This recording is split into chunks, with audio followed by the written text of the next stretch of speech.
کریمہ کے اندر یہ 8 فطرتی محبتیں انسان کے سینے میں موجود تھی. قرآن مجید نے بڑی ترتیب کے ساتھ ایک ایک کر کے گنوائی ہیں اور پھر آگے دعوت دی کہ تم فیصلہ کر لو کہ تمہارا رجحان کس طرف ہے، اور اگر تم یہ فیصلہ ٹھیک نہیں کرو گے تو پھر اللہ اپنا فیصلہ ضرور نافذ کرے گا، اور اللہ فاسق لوگوں کو ہدایت نہیں دیتا ہے. ذرا آیت کے اوپر غور کیجیے گا.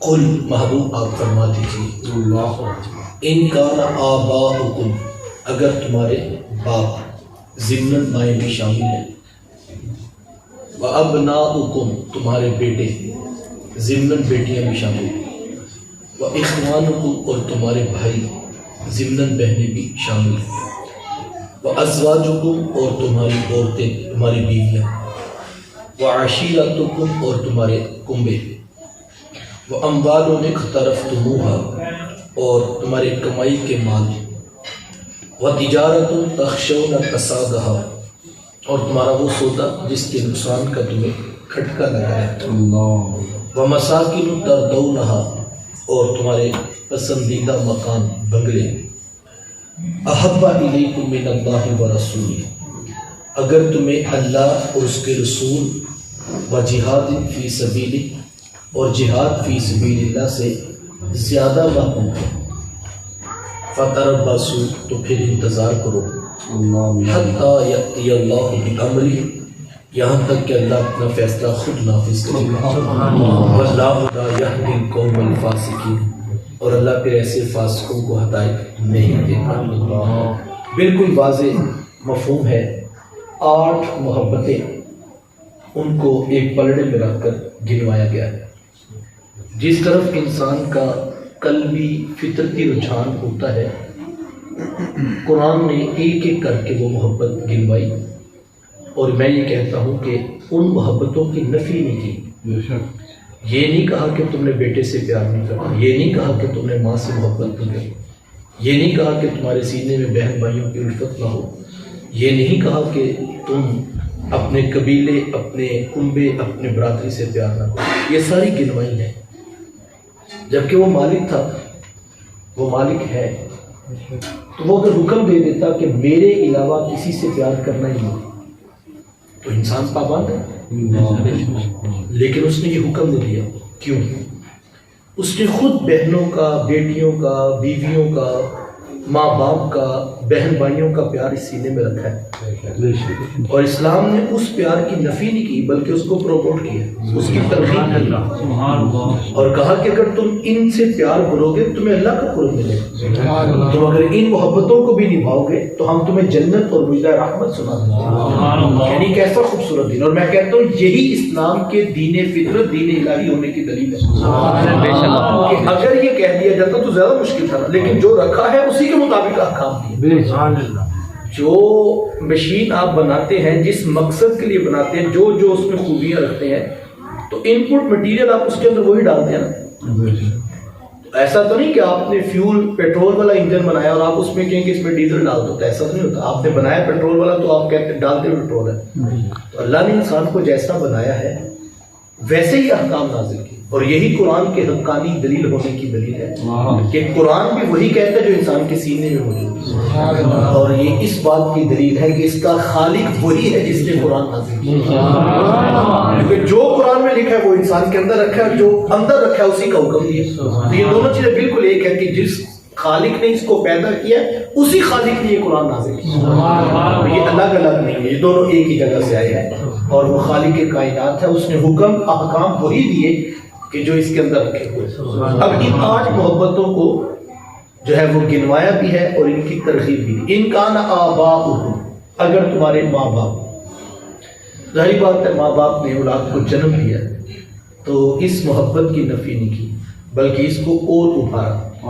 اور کتنا ابھارا، یہاں تک فرما دیا کہ جس کا باپ راضی ہے ہم ضمانت دیتے اس کا عرش کا رحمان بھی راضی. اور کیا جملہ ہو سکتا ہے. اللہ جنہوں نے جنم دیا ان کے حق کو بیان کرنے سے اس سے آگے اور کیا بات ہوگی. کہ اپنی رضا ان کی رضا سے جوڑ دی اور کہا کہ انہی کی رضا میں رب کی رضا چھپی ہوئی ہے. ظاہر بات ہے جن ماں باپ نے جنم دیا ہے انسان کی ان سے فطرتی محبت ہے. جانوروں کو بھی اپنے ماں باپ سے پیار ہوتا ہے. چڑیا کے بچے بھی آنکھ کھولتے چڑیا کا منہ چومتے نظر آتے ہیں. تو انسان کو بھی پیار ہے. ظاہر بات ہے اس محبت کی نفی نہیں بلکہ اس کو اور ابھارا. اور کیا فرمایا اللہ اکبر. حضور علیہ السلام نے فرمایا کہ جس شخص نے محبت کی نگاہ سے اپنے باپ کے چہرے کو دیکھا فرمایا اللہ اس کو ایک مقبول حج کا ثواب دے. اس کو اور ابھارا, اس کے ساتھ اپنی رضا کو جوڑ دیا. اللہ اکبر. ابناؤکم, اور تمہارے بیٹے بیٹیاں. ظاہر بات ہے اولاد کی محبت یہ فطرتی محبت ہے اور اس محبت کی بھی نفی نہیں کی. جانوروں کو بھی اپنے بچوں سے پیار ہوتا ہے تو انسان کو کیوں نہیں ہوگا.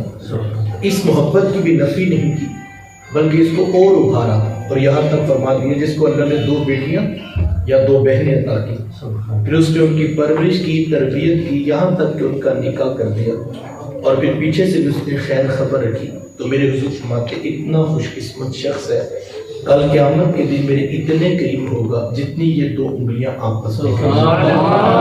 محبت کی نفی نہیں, اس کے ساتھ جنت جوڑ دی, اس کے ساتھ اپنی جو ہے وہ قربت جوڑ دی کہ اگر تم اولاد سے پیار کرو گے اللہ تمہیں اس کے بدلے میں بھی جو ہے وہ جزا عطا فرمائے.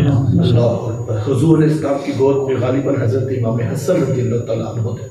تو فرتے محبت سے حضور اسلام نے ان کا منہ چوما. تو ایک عربی پاس بیٹھا تھا اور اس نے کہا حضور میرے 10 بیٹے ہیں لیکن میں نے تو کبھی اس طرح کسی کا منہ نہیں چوما. تو حضور فرمایا کہ اگر تمہارے سینے سے اللہ نے دل سے رحم چھین لیا ہے تو پھر میں کیا کروں. اس کو اچھا نہیں سمجھا, کیوں نہیں تم بیٹوں کا, بلکہ یہاں عدل و انصاف دیا. میں اگر ایک بچے کا منہ چومتے ہو تو دوسرے کا بھی چومو, انصاف ہونا چاہیے. ایک شخص حضور علیہ السلام کے پاس آیا اور آ کر عرض کیا کہ حضور میں اتنا مال اپنے بیٹے کو دینے کا اعلان کرتا ہوں اور اس پر آپ کو گواہ بناتا ہوں. تو حضور علیہ السلام نے فرمایا کیا تمہارے اور بیٹے بھی ہیں؟ عرض کیجیے حضور اور بیٹے بھی. کہا ان کو بھی اسی طرح مال تم نے دیا؟ کہا نہیں. تو حضور میں پھر میں ظلم پر گواہ نہیں کرتا, یعنی اس کی نفی کر دی کہ جو تم ایک کو دو دوسرے کو بھی اسی طرح دو. عدل و انصاف ہونا چاہیے. اللہ کو وَإِخْوَانُكُمْ, اور تمہارے بہن بھائی. اب بہن بھائیوں کی محبت ظاہری بات ایک مثالی محبت ہے. ایک ماں کے ہاتھ سے پکی ہوئی روٹیاں ایک چنگیر پر ایک چولہے کے پاس بیٹھ کر جنہیں بچپن میں کھائی ہوتی ہیں وہ بیرون ملک بھی چلے جائیں تو پھر بھی یاد آتے ہیں کیونکہ ان کی محبت اللہ نے رکھی ہے سینے. بچپنے کے اندر بہنوں کا بھائیوں سے پیاری. آج بھی چندہ ماموں کہا جاتا ہے. یہ کسی بہن کا پیار ہے نا کہ وہ اپنے بھائی کو چاند سے تشبیہ دیتی ہے اور اپنے بچوں کو بھی سکھاتی ہے چندہ ماموں ہے. تو چاند کے ساتھ یہ محبت کا تعلق ہے کہ جو ہے وہ بہنوں نے جو ہے وہ بچوں کے سینوں میں ڈالا ہے. اور سسرال کے اندر جب بہنیں چلی بھی جائیں جبکہ وہ اپنے گھر میں آباد ہو جاتی ہیں, اپنی اولاد ہو جاتی ہے, اپنی ذمہ داری ہو جاتی ہے, لیکن ان کا پھر بھی پیچھے بھائیوں کا کوئی دھیان ہوتا ہے اور اس محبت کو سینوں سے نکالا نہیں جا سکتا.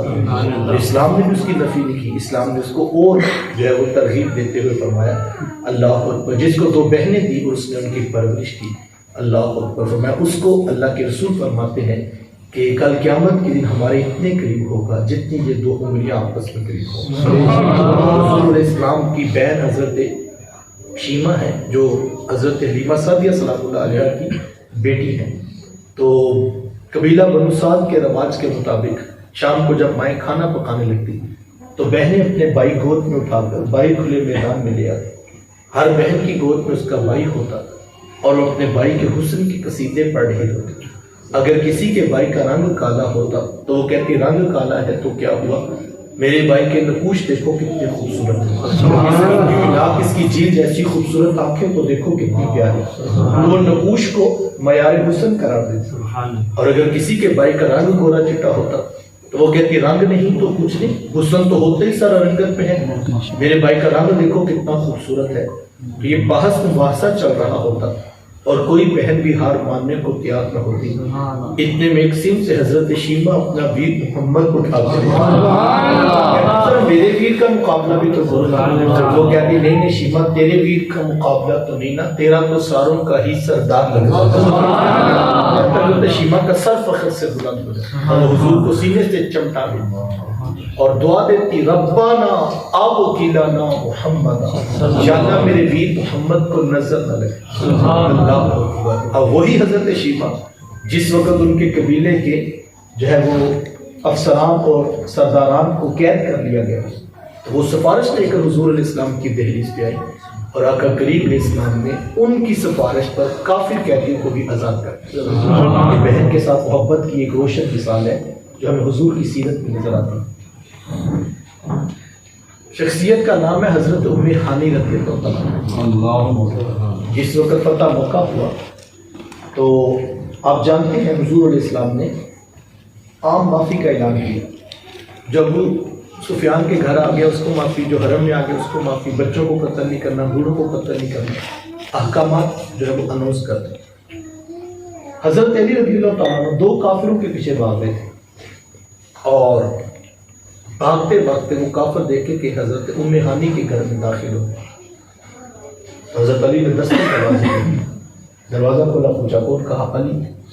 ملاقات ہوئی تو کہا کہ دو کافر ہیں اور میں ان کو قتل کرنا ہے، وہ آپ کے گھر میں داخل ہو۔ ام ہانی کے قبیلے کے لوگ، ام ہانی رضی اللہ تعالیٰ عنہ نے کہا کہ علی میں ان کو پناہ دے چکی ہوں۔ حضرت علی نے کہا کہ حضور نے کب فرمایا کہ جو ام ہانی کے گھر آ گیا اس کو بھی پناہ تو حرم میں ہے، پناہ تو ابو سفیان کے گھر میں ہے، تو آپ کے پاس تو یہ اتھارٹی نہیں ہے، لہٰذا وہ کافر ہے، میں نے قتل کرنا۔ مان دیکھیے بہنوں اور بیٹیوں، اللہ اکبر۔ ام ہانی عرض کرتی ہیں کہ اے علی آپ یہیں رکیے، میں خود اللہ کے رسول سے بات کر رہی ہوں۔ حاضر خدمت تو اس صبح کا وقت تھا، آقا کریم علیہ السلام تازہ غسل کیا تھا اور زلف عنبری سے پانی کے تازہ قطرے ٹپک رہے تھے۔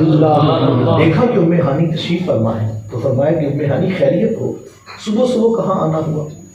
عرض کی حضور دو کافر ہیں میرے گھر میں ہیں اور علی تلوار لے کے دروازے پر کھڑے ہیں۔ حضور جی میں ان کو پناہ دے چکی ہوں، میں ان کی سفارش دے کر آئی ہوں۔ سنیے رسول اللہ کا جواب۔ حضور میں ام ہانی کیا بات کرتی، جاؤ جا کر علی سے کہہ دو جس کو ام ہانی نے پناہ دی وہ ایسے ہیں جیسے محبت میں پناہ دی۔ یہ ہے تقریم، یہ ہے پروٹوکول۔ اللہ اکبر۔ اس رشتے کی نفی نہیں ہے، اخوانکم تمہارے بہن بھائیوں کا پیار ہے، وازواجکم اور تمہاری بیویاں۔ ظاہر بات ہے میاں بیوی کا جو خوبصورت رشتہ ہے یہ زمین پر پہلا رشتہ ہے جو انسانیت کو عطا کیا، حضرت آدم علیہ السلام اور حضرت حوا سلام علیہ۔ انسانیت کا نقطہ آغاز یہاں سے۔ اسلام نے اس فطرتی محبت کی بھی نفی نہیں کی، بڑی تفصیلات کے ساتھ حقوق زوجین کا عنوان بیان کیا، وقت کے دامن میں گنجائش نہیں ہے۔ میں صرف یہ کہتا ہوں اس سے اور کیا خوبصورت مثال ہو سکتی تھی کہ قرآن نے کہا ہن لباس لکم وانتم لباس لہن، وہ تمہارے لیے لباس ہیں اور تم ان کے لیے لباس۔ میری جان اور میرے لباس کے درمیان میں کوئی نہیں۔ قرآن نے کہا تم ایک دوسرے کے لیے جس طرح لباس اور بدن کے درمیان کوئی دوسری چیز ہو، تم آپس میں سو۔ یہ خوبصورت مثال سے پورا تعلق واضح کر دیا۔ اللہ اکبر۔ اور کہا یہ تمہاری جو ہے وہ تسکین کے لیے ہم نے پیدا کی ہے عورت، اور تم اس کے ساتھ جو ہے وہ حسن سلوک کرو گے۔ رسول اللہ صلی اللہ علیہ وسلم ازواج مطہرات کے ساتھ حسن سلوک یہی امت کے لیے رہنمائی دی، اور ساری زندگی حضور علیہ السلام ان حقوق کو بدرجہ اتم امت کے سامنے رکھا۔ اللہ اکبر۔ اس رشتے کی بھی نفی نہیں، جبکہ دیگر ادیان دیکھیں تو انہوں نے عورت کو کسی نے بدی کا سرچشمہ قرار دے دیا، اور کسی نے کہا کہ جب تک تمہارے سینے سے عورت کی محبت بھی نکلے گی تب تک تمہیں قرب الہی نصیب نہیں ہوگا۔ اسلام کیسا خوبصورت دین ہے کہ حضرت نبی رحمت صلی اللہ علیہ وآلہ وسلم فرماتے ہیں کہ کئی بار ایسا ہوا کہ میں بستر عائشہ پر تھا کہ میرے پاس جبریل امین پیغام وہی حضرت عائشہ صدیقہ رضی اللہ تعالیٰ کے بستر پہ نازل کی، تو اللہ کے رسول صلی اللہ علیہ وآلہ وسلم نے اس محبت کو بھی اہمیت دی۔ اللہ اکبر۔ وعشیرتکم اور تمہارا قبیلہ، تمہارا کنبہ، تمہارا خاندان، تمہاری برادری، اسلام نے اس محبت کی بھی نفی کی۔ اللہ دیکھو ایسا خوبصورت دین ہے، ہر شخص کو اپنے قبیلے، اپنے خاندان، اپنی برادری اس سے ایک خاص نسبت ہے. انسان فخر سے بتاتا ہے میں فلاں برادری کا شخص ہوں. اسلام نے اس کی بھی نفی نہیں کی بلکہ اس کو خود اناؤنس کیا وَقَبَائِلَ لِتَعَارَفُوا، ہم نے یہ تمہارے قبیلے بنائے ہیں تعارف کے لیے. تم جا کر بتاؤ میں فلاں قبیلے کا شخص ہوں، کوئی اسلام کوئی پریشانی نہیں. میں یہ کہتا ہوں حضرت بلال حبشی رضی اللہ عنہ حبشہ کے رہنے والے تھے نا، ساری زندگی حبشی کہا جاتا رہا. سلمان فارسی رضی اللہ عنہ فارس کے رہنے والے تھے. یہ نہیں کہا کہ اسلام اب تم نے اسلام قبول کر لیا آج کے بعد فارسی نہیں خود کو کہلانا. نہیں، کوئی بات نہیں، اسلام کو فرق نہیں پڑتا. تم حبشی کہلاؤ، تم فارسی کہلاؤ، تم اپنے علاقے کی نسبت جوڑ لو، اپنے خاندان کی جوڑ لو. حضرت ابو ایوب انصاری رضی اللہ عنہ انصار کے تھے تو انصاری کہلائے. تو اسلام وسعت کا دامن رکھتا ہے. تم بٹ برادری سے ہو، تم جٹ برادری سے ہو، کوئی فرق نہیں پڑتا. تم اپنے نام کے ساتھ نکلو، کوئی حرج والی بات نہیں. لیکن اس میں جو خرابی تھی اس کی طرف نشاندہی کی کہ یہ قبائل جو ہے وہ تمہارے تعارف کے لیے ہے، تفاخر کے لیے نہیں. تم یہ نہیں کہ اپنی برادری کو اچھا سمجھو، باقیوں کو ہیٹ سمجھ کے کرو، پھر کوئی اہمیت ہی نہ دو. یہ نہیں ہونا چاہیے. یہ خرابی تھی، اس پر کوئی کمپرومائز نہیں. اس پر ڈٹ کر اللہ کے رسول کھڑے ہوئے اور خطبہ الوداع کے اندر واضح دو ٹوک اعلان کر دیا. کہا کسی کالے کو کسی گورے پر، کسی گورے کو کسی کالے پر، کسی عربی کو کسی اجمی پر، کسی اجمی کو کسی عربی پر کوئی فضیلت نہیں. فضیلت کا ایک ہی معیار ہے، ان اکرمکم عند اللہ اتقاکم. اللہ کے ہاں وہی معتبر ہے جو زیادہ تقوی والا ہے. وہ یہ نہیں دیکھتا کہ رنگ کس کا سونا ہے، وہ دیکھتا ہے دل کس کا سونا ہے. وہ دل دیکھتا ہے، دل اچھا لے کر آنا. اللہ اکبر. ابو لہب جو ہے شعلے کی طرح رنگ چمکتا تھا، لیکن کیا کہا تبت یدا ابی لہب وتب. اس کے اوپر عذاب کا تازیانہ برسا. رنگ گورا چٹا سرخ شعلے کی طرح چمکتا ہے لیکن پسند نہیں آیا. کالے رنگ کا بلال حبشی ہے. تو اللہ رنگ نہیں دیکھتا، تمہاری چمڑی نہیں دیکھتا. اللہ ویسے ذہن میں سوال پیدا ہوتا ہے وہ دیکھے بھی کیوں؟ اگر کسی کا رنگ سونا ہے تو اس کا کمال تھوڑی ہے. وہ خود فرماتا ہے هو الذی یصورکم فی الارحام کیف یشاء. وہی اللہ ہے جو ماؤں کے رحموں میں جیسے چاہتا ہے صورتیں پیدا کرتا ہے. اس کا تو تمہارا تو کمال ہی نہیں ہے. وہ رنگ دیکھے بھی کیوں؟ اس نے یہ رنگ خود بنایا ہے، اس کو دیکھنے کی حاجت ہی کو نہیں. وہ تو چاہتا ہے میرے پاس خوبصورت دل کو لے کر آئے. اور بلال لے کر آ جائے تو بلال کعبے کی چھت پہ کھڑے ہو. بلال لے کر آ جائے تو میرے حضور خود فرماتے ہیں بلال تو کون سا نیک عمل کرتا ہے، میں نے جنت میں بھی تیرے قدموں کی آہٹ سنی. بلال لے کر آ جائے، کوئی سہیل لے کر آ جائے، جو بھی لے کر آ جائے اس کا قبول کر لیا جائے گا. رنگ پر اترانا نہیں، کنبے پر فخر نہیں کرنا، قبائل پر تم تفاخر کا سبب نہ بن جو کہ ہم بڑے اونچے ہوتے ہیں، ہمارے پاس دولت ہوتی ہے، ہم فلاں ہوتے ہیں، ہم فلاں ہوتے ہیں. کچھ بھی نہیں ہوتے اگر سینے میں حضور کا پیار نہیں ہوتا، اگر حضور کی محبت نہیں ہوتی. تو فرمایا اس قبیلے کی بھی نفی نہیں کرتے ہم. یہ تمہاری محبت ہے، تم اپنے خاندان قبیلے سے پیار کرو، ہمیں کوئی اعتراض نہیں.